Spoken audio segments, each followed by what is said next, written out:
한국직업방송과 연합뉴스TV가 함께 만드는 취업 전문 뉴스 투데이 고용플러스입니다. 문재인 정부의 일자리 창출 정책에 산업계가 화답하면서 하반기 기업들의 신규 채용이 크게 늘어날 것으로 보입니다. 특히 수출 호조로 체감 경기가 9개월 만에 최고를 나타내고 있는 제조업을 중심으로 채용이 늘 것으로 보입니다. 김동욱 기자입니다. 산업계가 일자리 창출을 통해 우리나라 경제 발전에 기여하겠다고 밝혔습니다. 권오현 삼성전자 부회장은 대한상공회의소에서 열린 대통령 직속 일자리위원회 이용섭 부위원장과 15대 기업 대표 간 정책 간담회에서 기업들을 대표해 이같이 말했습니다. 우리 기업들은 지속적인 투자로 일자리를 많이 창출하고 또 협력사와 상생 협력을 통한다면 더 많은 일자리가 창출될 것 같습니다. 황창규 KT 회장은 이 자리에서 그룹 차원에서 4,000명을 채용하겠다며 하반기 채용 계획을 밝혔습니다. KT는 상반기에 이미 6,000명 이상을 채용한 만큼 올해 연채용 인원이 10,000명을 넘어서게 됩니다. 기업들은 새 정부 출범 후 정치적 불확실성이 해소되고 추경 편성 등으로 내수 심리가 개선될 것이라는 기대감에 제조업을 중심으로 채용 확대에 나설 전망입니다. 최근 대한상의가 신규 채용 계획이 있는 제조업체를 뽑아 신규 채용 BSI를 조사한 결과 103으로 기준치를 넘어섰습니다. 기업들이 올 하반기에 작년보다 신규 채용을 늘리겠다는 것을 의미합니다. 금융권도 채용 확대에 나설 계획입니다. 우리은행은 올해 작년의 2배인 600명을 뽑겠다고 발표했고 국민은행 역시 채용 확대를 검토하고 있습니다. 하지만 조선과 해운 등 업황 부진으로 신규 채용에 나서기 어려운 기업들도 있고 아직 채용 규모를 고민하고 있는 곳들도 많아 실제 채용이 얼마나 늘어날지는 지켜볼 필요가 있습니다. 연합뉴스TV 김동욱입니다. 요즘 취업 시장의 최대 화두는 단연 출신 대학 등을 보지 않겠다는 블라인드 채용입니다. 채용 시장에 일대 변화가 예상되는데요.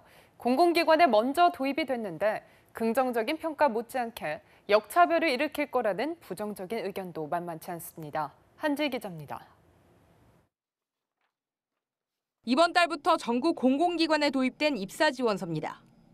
출신지, 학력, 사진 등을 적는 칸은 사라졌고 그 자리를 직무와 관련된 경력 항목이 채웠습니다. 면접에서도 인적 정보와 관련된 질문은 할 수 없습니다. 스펙보다는 지원자의 능력을 중심으로 선발하겠다는 겁니다. 하지만 새로운 채용 문화 방식을 바라보는 취업준비생들의 반응은 엇갈립니다. 지방대건 명문대건 상관없이 자신의 능력에 당당할 수 있는 좀 더 공평하게 자신의 능력에 따라 평가받을 수 있는 사회가 되지 않을까 싶습니다. 정책 취지에는 공감하지만 취업 시장의 혼란을 우려하는 의견도 적지 않습니다. 학력을 좀 더 본다거나 하는 게 이제 성실도를 파악할 수 있는 척도가 되기 때문에 그래서 그 범위에 대해서는 좀 더 사회적인 합의가 필요하다고 생각을 합니다. 스펙을 준비하기 위해서 많은 취준생들이 노력을 하는데 그 노력을 이제 보지 않으니까 배신감이 느껴지고 또 이제 기업 입장에서도 자신들이 원하는 인재상을 찾는데 이제 블라인드 채용이 그 걸림돌이 되지 않나 생각합니다. 정부는 다음 달부터 149개 지방 공기업에서도 블라인드 채용을 실시하고 앞으로 민간 기업까지 확대하겠다는 방침입니다. 찬반 논쟁이 거세지면서 정책의 취지는 살리되 적합한 인재를 채용할 수 있는 구체적인 가이드라인이 필요하다는 목소리가 커지고 있습니다. 연합뉴스TV 한지입니다. 이용섭 대통령 직속 일자리위원회 부위원장은 좋은 일자리 창출만이 청년 고용 절벽, 성장 절벽, 인구 절벽에 좋은 해법이라며 기업인들에게 일자리 창출에 적극 나서줄 것을 당부했습니다. 이 부위원장은 18일 서울 대한상의회관에서 열린 일자리 15대 기업 최고 경영자 초청 조찬 간담회 인사말에서 이같이 말했습니다. 또 정부는 좋은 일자리를 많이 만드는 사람들이 진정한 애국자로 국민의 존경과 칭송을 받는 환경을 만들겠다고 덧붙였습니다. 올해보다 16.4% 인상되는 내년 최저임금에 주휴수당을 포함할 경우에 실질 최저임금이 시간당 9,000원이 넘는다는 추산이 나왔습니다. 중소기업과 소상공인들에 따르면 내년도 최저임금을 주휴수당을 포함한 금액으로 환산하면 9,036원입니다. 주휴수당은 주 15시간 이상 일한 모든 근로자들에게 주어지는 법적 수당으로 매주 일하지 않은 하루에 추가 지급되는 임금을 뜻합니다. 통상 매일 5천 원 정도로 책정되는 식비까지 고려하면 체감 최저임금은 사실상 10,000원이 넘는다고 중소기업과 소상공인들은 주장하고 있습니다. 삼성전자가 올해 하반기 대졸 신입사원 공채 규모를 최대한 늘린다는 방침을 정했습니다. 이에 따라 통상 3,500여 명 규모로 알려진 삼성전자 하반기 공채가 최대 7,000명까지 선발할 수 있다는 관측이 나오고 있습니다. 한편 현대자동차는 올해 하반기 최대 3,000명, KT는 4,000명을 선발할 계획인 것으로 알려졌습니다. 공정거래위원회가 가맹 분야 불공정 관행, 다시 말해 프랜차이즈의 갑질을 뿌리 뽑기 위한 대책을 내놨습니다.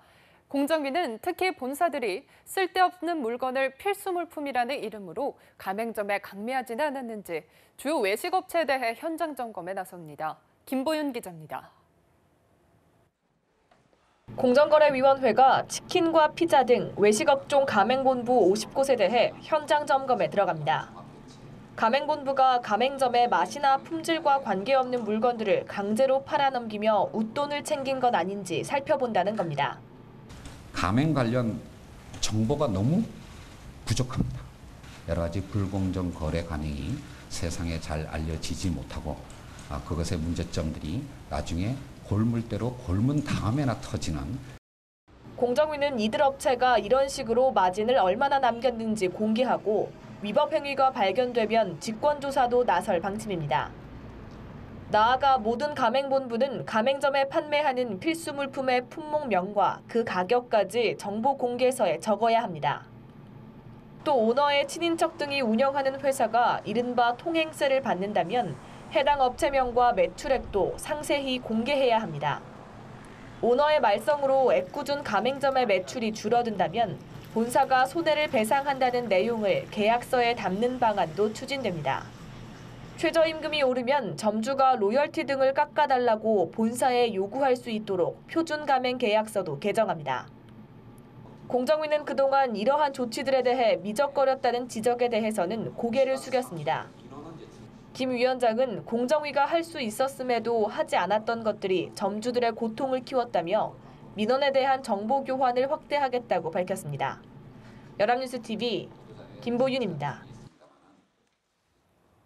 1년 넘게 진행되고 있는 중국의 사드 보복으로 소비재 수출 기업을 포함한 한국 기업들의 피해가 가중되고 있습니다.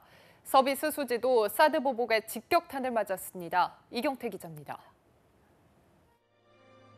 작년 상반기 드라마 태양의 후예는 중국에서 큰 인기를 끌었습니다. 이 드라마 한 편이 가져온 파급 효과는 컸습니다. 한국 내 면세점 숫자가 늘었고 드라마에 광고를 했던 현대차의 중국 내 판매가 급증했습니다. 경제적 효과가 1조 원에 달한다는 통계도 있었습니다. 하지만 한국과 미국 정부가 한반도 내 사드 배치를 발표한 작년 7월부터 상황이 급변했습니다. 중국이 한류 확산을 막는 한한령을 시행하면서 한국 기업들의 피해는 눈덩이처럼 불어났습니다. 이런 상황은 관련 지표에 그대로 반영돼 한국 연예인의 해외 공연 수입이 포함된 국제 수지 중 음향 영상 서비스 항목은 올해 1월에서 5월 흑자 폭이 작년 대비 25% 줄었습니다.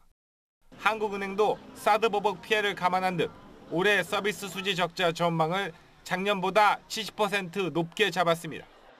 날아간 돈은 이뿐만이 아닙니다.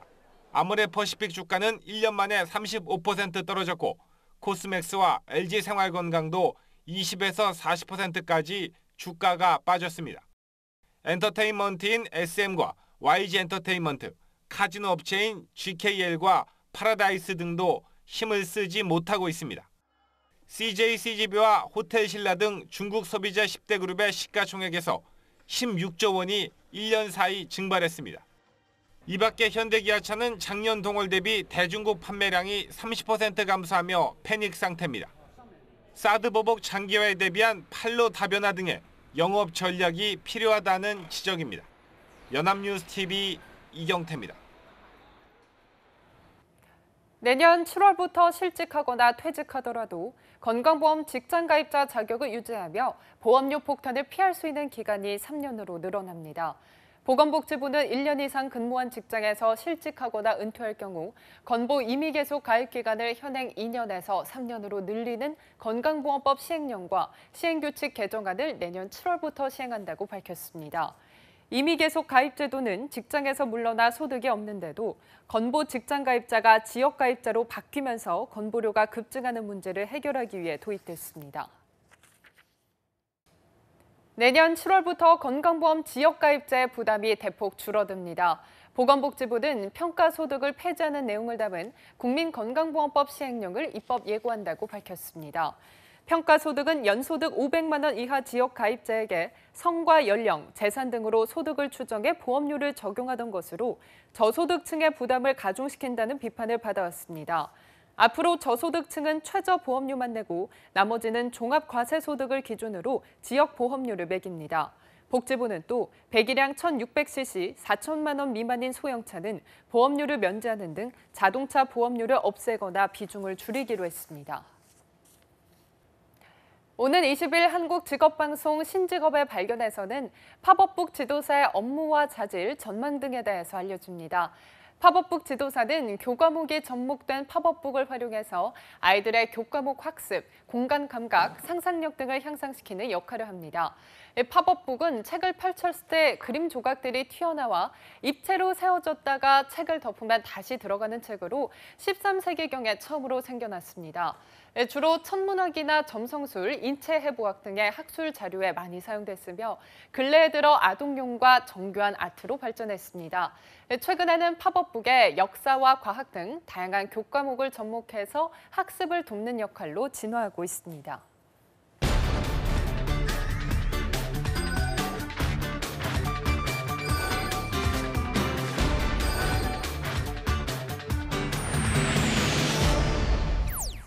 사회적으로 핫한 이슈를 키워드로 알아보는 핫키워드 시간, 오늘도 안혜경 아나운서와 함께합니다. 안녕하세요.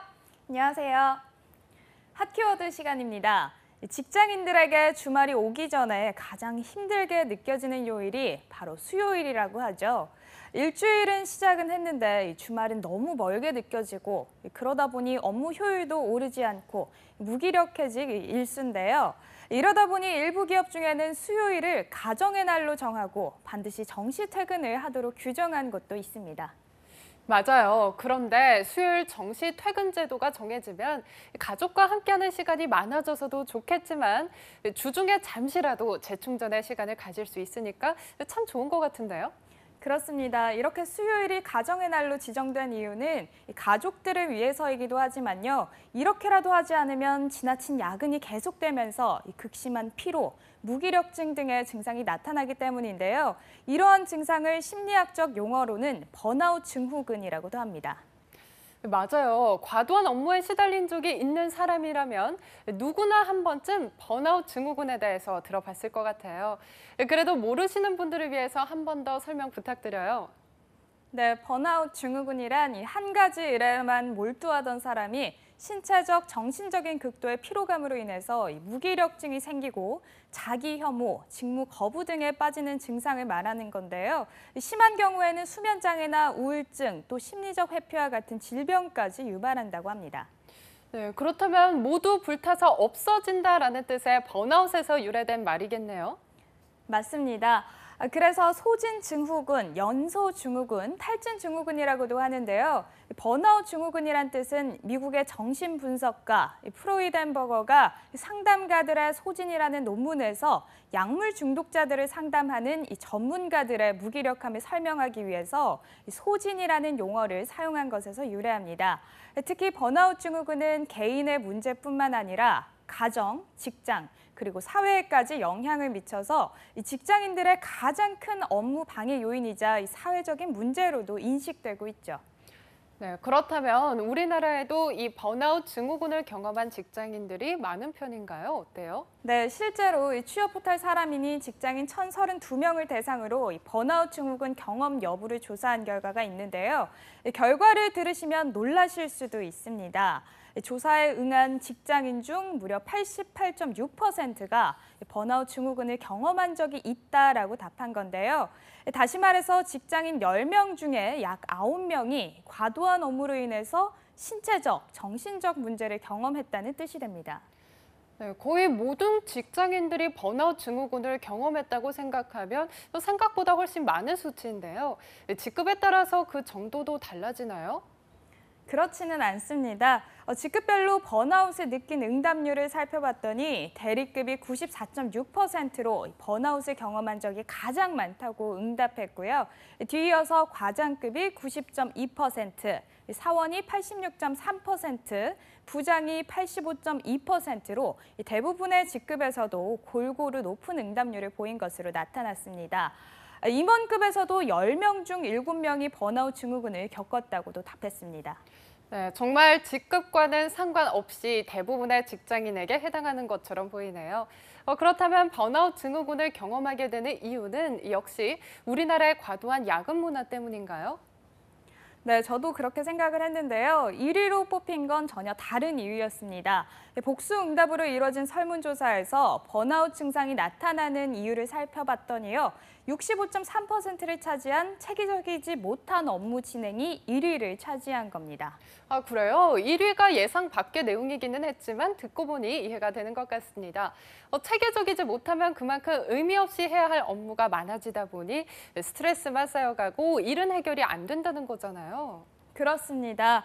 그래서인지 과도한 업무량이 58.9%의 응답률을 보이면서 번아웃 증후군을 겪는 이유 중 2위를 차지했는데요.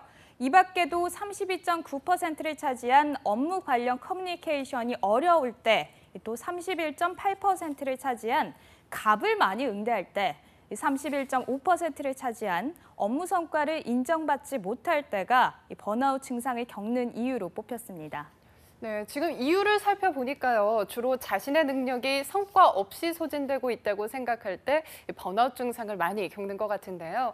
이 경우에는 정신적 또 신체적 후유증도 만만치 않을 것 같은데요. 네, 맞습니다. 실제로 번아웃 증후군에 걸린 직장인들 중 74.4%가 집중력이 떨어진다고 응답을 했고요. 또 55.5%가 삶의 회의를 느끼고 목표를 상실한다고 응답한 건데요. 이 밖에도 피로감, 의욕 상실, 잦은 분노와 짜증, 두통, 수면 장애 등의 증상을 호소하는 직장인들도 있었습니다. 그만큼 번아웃 증후군을 단순히 업무 스트레스로 보기는 어렵다는 거죠. 하지만 이같이 심각한 번아웃 증후군을 겪는 건 비단 직장인뿐만은 아니었습니다. 또 어떤 직군에서 번아웃 증후군을 경험하게 되는 건가요? 직군이 아닙니다. 바로 취업 준비생들인데요. 취업을 못하는 기간이 늘어남에 따라서 극심한 스트레스로 인해서 번아웃 증후군이 생긴다는 겁니다. 실제로 취업 포털 잡코리아에서 취업 준비생 1,098명을 대상으로 설문조사를 시행한 결과 취업 준비생 10명 중 무려 8명이 번아웃 증후군을 경험했다는 결과가 나왔을 정도입니다. 네, 취업 역시 한 번씩 시험을 치를 때마다 엄청난 집중력과 또 노력을 필요로 하잖아요. 그런데 늘 결과가 뜻대로 되지 않으면 엄청난 스트레스를 받게 되잖아요. 맞습니다. 실제로 취업 준비를 하면서 95.7%의 취업 준비생들이 극심한 스트레스를 받고 있다고 답했는데요. 번아웃 증후군에 빠진 이유를 물었더니요. 길어진 취업 준비 기간에 지쳐 있거나 서류 전형이나 면접 전형 가릴 것 없이 불합격 통보를 받으면서 이 번아웃 증후군에 시달린다는 응답자가 대부분이었습니다. 네, 결국 현재 대한민국 전체가 번아웃 증후군에 시달린다는 뜻이 되기도 하네요. 이 번아웃 증후군의 해결책은 경기가 나아지고 또 시스템이 변화되는 것이겠지만 그보다 먼저 이 더 심각한 상황에 빠지지 않기 위해서라도 개인이 할 수 있는 해결책은 없을까요? 네, 이 전문가들은 번아웃 증후군에 빠졌을 때 혼자 고민하지 말고 지인이나 배우자 혹은 멘토 역할을 하는 사람에게 상담을 하거나 운동이나 취미생활 등을 통해서 충분한 휴식 시간을 갖는 것이 필요하다고 이야기하고 있습니다. 네, 어떻게 보면 가장 어려운 해결책일 수도 있겠네요. 하지만 워크앤밸런스는 업무뿐만이 아니라 나 자신의 건강과 심리적 안정을 위해서라도 정말 중요하게 지켜줘야 하는 요소입니다. 일과 스트레스에 내가 묻히지 않을 수 있도록 잠시라도 휴식을 취해 여유를 가져보는 건 어떨까요? 지금까지 핫키워드 안희경 아나운서와 함께했습니다. 고맙습니다. 네, 고맙습니다. 투데이 고용 플러스 오늘 준비한 소식은 여기까지입니다. 시청해주신 여러분 고맙습니다.